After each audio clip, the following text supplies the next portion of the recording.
Hi friends, Redmi பார்த்தீங்கன்னா இந்தியாவில் வந்து நியூ மொபைல் ஃபோன் வந்து லான்ச் பண்ண போகிறாங்க. அது என்ன மொபைல் ஃபோன், அதோட ஸ்பெசிஃபிகேஷன் தான் இந்த வீடியோவில் பார்க்குறோம்.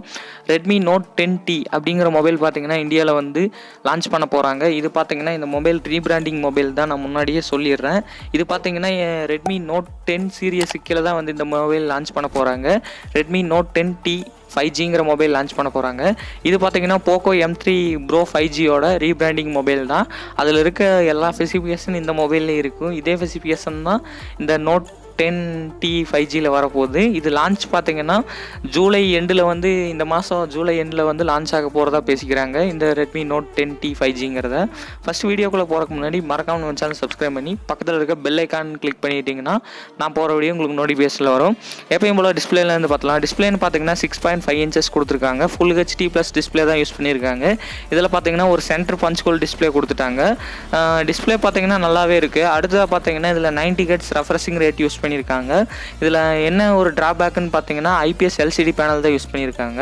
அடுத்ததாக பார்த்தீங்கன்னா கார்னி கொரில்லா கிளாஸ் 3 ப்ரொடக்ஷன் வந்து யூஸ் பண்ணியிருக்காங்க. கொஞ்சம் கம்மியான ப்ரொடக்ஷன் தான், ஆனால் இருந்தாலும் இந்த பட்ஜெட்டுக்கு ஏற்ற மாதிரி தான் அவங்க டிசைன் பண்ணியிருக்காங்க. அடுத்ததாக பார்த்தீங்கன்னா ரியர் ட்ரிபிள் கேமரா செட்டப் கொடுத்துருக்காங்க. இதில் ஒரு 48 MP பிரைமரி கேமரா கொடுத்துருக்காங்க. 2 MP பார்க்குறீங்கன்னா மேக்ரோ சென்சார் கொடுத்துருக்காங்க. 2 MP டெட் சென்சார் கொடுத்துருக்காங்க. கேமராலையும் பார்த்தீங்கன்னா ஓரளவுக்கு டீசெண்டான பர்ஃபார்மன்ஸ் தான். அடுத்தா பார்த்தீங்கன்னா இதில் செல்ஃபி கேமரான்னு வந்துட்டிங்கன்னா உங்களுக்கு பஞ்ச் ஹோல் சென்டர் பஞ்ச் ஹோலில் பார்த்தீங்கன்னா ஒரு 8 MP செல்ஃபி கேமரா கொடுத்துட்டாங்க. 8 MPங்கிறது கம்மி தான், ஒரு 16 கொடுத்துருந்துருக்கலாம், ஆனால் 8 தான் இருந்திருக்காங்க. டைமென்ஷன் பார்த்தீங்கன்னா வெயிட் பார்த்தீங்கன்னா ஒரு 190 கிராம் கொடுத்துருக்காங்க. திக்னஸ் பார்த்தீங்கன்னா 8.9 mm கொடுத்துருக்காங்க. ஒரு ஏவரேஜான வெயிட் மேனேஜ்மெண்ட் தான். அடுத்தது பார்த்தீங்கன்னா இதில் MediaTekோட Dimensity ப்ராசஸர் தான் யூஸ் பண்ணியிருக்காங்க. அது பார்த்தீங்கன்னா 5G சப்போர்ட்டட் ப்ராசஸர். MediaTekோட Dimensity700 ப்ராசஸர் தான் யூஸ் பண்ணியிருக்காங்க. இது பார்த்தீங்கன்னா ஒரு 5G சப்போர்ட்டடான ப்ராசஸர் தான். இந்த ப்ராசஸர் பார்த்தீங்கன்னா நிறையா மொபைல் ரியல்மி ரெட்மி எல்லாத்துலேயும் யூஸ் பண்ணிட்டு இருந்தாங்க. இப்போ பார்த்தீங்கன்னா ரெட்மி யூஸ் பண்ண ஆரம்பிச்சிருக்காங்க திரும்ப எகைன் ஒன் டைமு. இது பார்த்தீங்கன்னா நான் முன்னாடியே சொன்ன மாதிரி 5G சப்போர்ட்டடான ப்ராசஸர். அடுத்ததாக பார்த்தீங்கன்னா ஆண்ட்ராய்டு லெவல் அப்டேட்டோட உங்களுக்கு வருதுன்னு சொல்லியிருக்காங்க. Out of box Android level update. MIUI 12 தான் வந்து உங்களுக்கு சாஃப்ட்வேர் அப்டேட் வந்து ஸ்டார்டிங்கில் தருவாங்க. MIUI 12.5 அப்டேட் வரக்கு நிறையவே சான்ஸ் இருக்குன்னு வேறு சொல்லியிருக்காங்க. இதில் IPS டிஸ்பிளேங்கிறக்காட்டி side mount fingerprint sensor தான் கொடுத்துருக்காங்க. ஆமலோடு கொடுத்துருந்தாலும் ரெட்மி பார்த்தீங்கன்னா சைடு மவுண்ட் தான் கொடுப்பாங்க. அதுக்கு இதுவே ஓகே. அடுத்த செக்யூரிட்டின்னு பார்த்தங்காட்டி ஃபேஸ் அன்லாக் ஆப்ஷன் எல்லா மொபைலையும் தர மாதிரி கொடுத்துருக்காங்க. அடுத்தது பார்த்தீங்கன்னா பேட்டரின்னு பார்த்தீங்கன்னா ஒரு 5000 mAh பேட்டரி பேக்கப் கொடுத்துருக்காங்க. இதை வந்து சார்ஜ் பண்ணுறதுக்கு பார்த்தீங்கன்னா ரொம்ப கம்மியான ஃபாஸ்ட் சார்ஜிங் சப்போர்ட் தான் கொடுத்துருக்காங்க. 18 வாட்டுக்கான ஃபாஸ்ட் சார்ஜிங் சப்போர்ட் தான் கொடுத்துருக்காங்க. இது ஒரு கம்மியான சார்ஜிங் சப்போர்ட் தான்.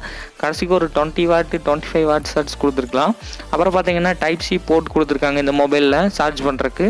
அடுத்த பார்த்தீங்கன்னா UFS 2.1 ஸ்டோரேஜ் ஆப்ஷன் கொடுத்துருக்காங்க. அடுத்ததாக இதில் வந்து ரேம் ஆப்ஷன் பார்த்தீங்கன்னா LPDDR 4x RAM சப்போர்ட் வேறு இருக்குதுன்னு சொல்லியிருக்காங்க.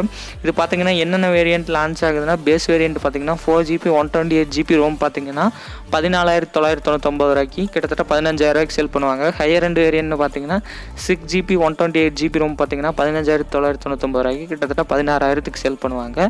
இந்த மொபைல் மார்க்கெட்டுக்கு வந்தால் யார் வந்து வாங்குவீங்கன்னு கீழே கமெண்ட் செக்ஷனில் கமெண்ட் பண்ணுங்கள். இது வந்துச்சுன்னா ஒரு காம்படிட்டிவ் கொடுக்குறக்கெல்லாம் சான்ஸே இல்லை, ரீபிராண்டிங் பண்ணதை தான் அனுப்புகிறாங்க.